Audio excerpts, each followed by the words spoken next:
धनखड़ जी कोई सामान्य उपराष्ट्रपति नहीं थे।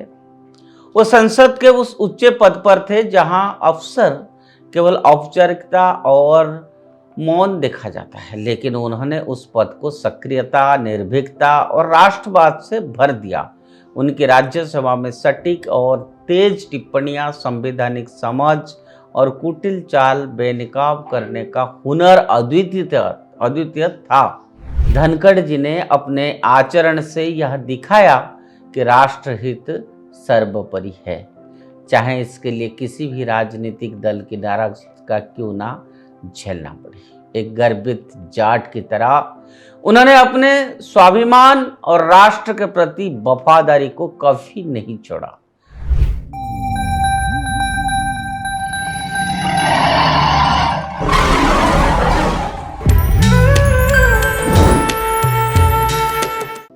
नमस्कार मित्रों, उदय इंडिया डिजिटल में आपका बहुत बहुत स्वागत है। और आज इंडिया थिंग्स में आज वही बात करना चाहता हूं जो खबर अभी पूरा देश में फैला है कि भारत के उपराष्ट्रपति जगदीप धनखड़ ने स्वास्थ्य कारण से अपनी पद से इस्तीफा दिया था। लेकिन जैसे ही वो खबर सामने आई, विपक्ष ने एक शोर मचा गया। चिंता, शोक और राजनीतिक बयानबाजी की होड़ लग गई। ये वही विपक्ष है जिसने उन्हें केवल उपेक्षित किया, बल्कि समय समय पर उनका अपमान भी किया। यह बोलना आसान नहीं कि उन्होंने विपक्षी दलों ने धनखड़ जी के खिलाफ महाभियोग प्रस्ताव लाने की साजिश भी रची थी। संसद के भीतर उनकी गरिमा को बार बार ठेस पहुंचाए हुए उनकी हर निर्णय को राजनीतिक चश्मे से देखा।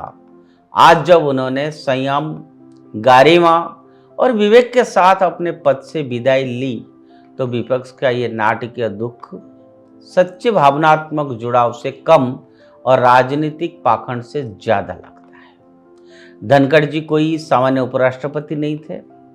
वो संसद के उस उच्च पद पर थे जहां अफसर केवल औपचारिकता और मौन देखा जाता है, लेकिन उन्होंने उस पद को सक्रियता, निर्भीकता और राष्ट्रवाद से भर दिया। उनकी राज्यसभा में सटीक और तेज टिप्पणियां, संवैधानिक समझ और कुटिल चाल बेनकाब करने का हुनर अद्वितीय था। उन्होंने साबित किया कि संसद में सभापति होना केवल मंच संभालने का कार्य नहीं, बल्कि संविधान और लोकतंत्र की रक्षा का दायित्व है। उनकी तिक्की टिप्पणियां और सटीक हस्तक्षेप से आंतरिक विरोधियों की असलियत बार बार उजागर हुई। जब विपक्ष देश विरोधी ताकतों के सुर मिलाता नजर आता था, तब धनखड़ जी राष्ट्र की गरिमा के लिए सीना तान कर खड़ी रहते। उनकी साफ कोई राष्ट्र हित में बोलने की प्रतिबद्धता और वैचारिक स्पष्टता उन्हें महज एक उपराष्ट्रपति नहीं, बल्कि राष्ट्र के सजग प्रहरी के रूप में स्थापित किया था।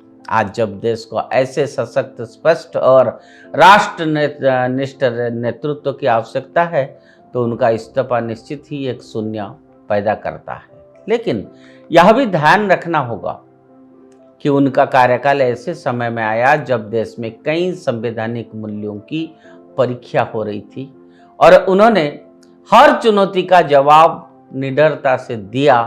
यहाँ यह भी याद रखना चाहिए कि भारत के अतीत में कुछ ऐसे उपराष्ट्रपति भी रहे हैं जिन पर देश की सुरक्षा से समझौता करने की आरोप लगे, जिनके कार्यकाल में गोपनीय सूचनाएं विदेशियों तक पहुंची। लेकिन धनखड़ जी ने अपने आचरण से यह दिखाया कि राष्ट्रहित सर्वोपरि है, चाहे इसके लिए किसी भी राजनीतिक दल की नाराजगी का क्यों ना झेलना पड़े। एक गर्वित जाट की तरह उन्होंने अपने स्वाभिमान और राष्ट्र के प्रति वफादारी को कभी नहीं छोड़ा। अब जब ये स्वास्थ्य कारण से राजनीति की अग्रिम पंक्ति से हट रहे थे, तो राष्ट्र की जनता उन्हें कृतज्ञता के साथ नमन करती है। उनकी आवाज भले ही अब राज्यसभा में प्रत्यक्ष रूप से सुनाई ना दे, लेकिन उनका प्रभाव, उनका दृष्टि और उनकी साहस प्रेरणा बनकर सदैव जीवित रहेगा। हम उनके बेहतर स्वास्थ्य की उदय इंडिया परिवार की तरफ से कामना करते हैं। आशा है कि वे शीघ्र स्वस्थ होकर फिर से किसी न किसी रूप में राष्ट्र की सेवा में जुटेंगे। उनका जीवन और कार्यशैली आने वाला पीढ़ियों के लिए एक आदर्श बनेगी। धनखड़ जी, आपका योगदान अमूल्य था। स्वस्थ रहे, दीर्घायु रहे। भारत को भी आप जैसे सपूतों की आवश्यकता है। अभी बात करते हैं कि अगर धनखड़ जी नहीं रहेंगे तो कौन कौन बन सकता है। तो सेकुलर मीडिया की और हमारे देश की जो सो कॉल्ड इंटेलेक्चुअल्स की अपने अपने आर्गुमेंट्स भी है। सब अपना अपना राजनीतिक रोटी सेक रहे हैं। कोई नीतीश कुमार के नाम ले रहा है और कोई अपना कोई गवर्नर जो एग्जिस्टिंग सिटिंग गवर्नर है उनमें से कोई हो सकते हैं। आचार्य देवव्रत जी हो या आरिफ मोहम्मद खान जी हो या रिटायर्ड चीफ जस्टिस चंद्रचूड़ जी हो, कोई भी हो सकता है। लेकिन इस समय जो बातें हुई है ये स्वाभाविक है कि अचानक किसी व्यक्ति को एक्टिव लाइफ से ऐसे इस तरह से रेजिग्नेशन देना ये सहजता से डेमोक्रेसी में ग्रहण नहीं किया जाता है। बात क्या हो सकती है, किन कारणों से वो गए हैं, वो धीरे धीरे हो सकता है स्पष्ट होगी। लेकिन आज मीडिया में जिस तरह से तरह तरह से theory number 1, theory number 2, theory number 3, theory number 4, इस कारण से हो सकता है, इन्होंने वहाँ नड्डा जी ने और दूसरा यूनियन मिनिस्टर ने नहीं गए थे इसलिए, ऐसे ऐसे तरह तरह की आकलन लगा रहे हैं। किसी को स्पष्ट रूप से पता नहीं है। और यह भी फैक्ट है कि उनको कई बार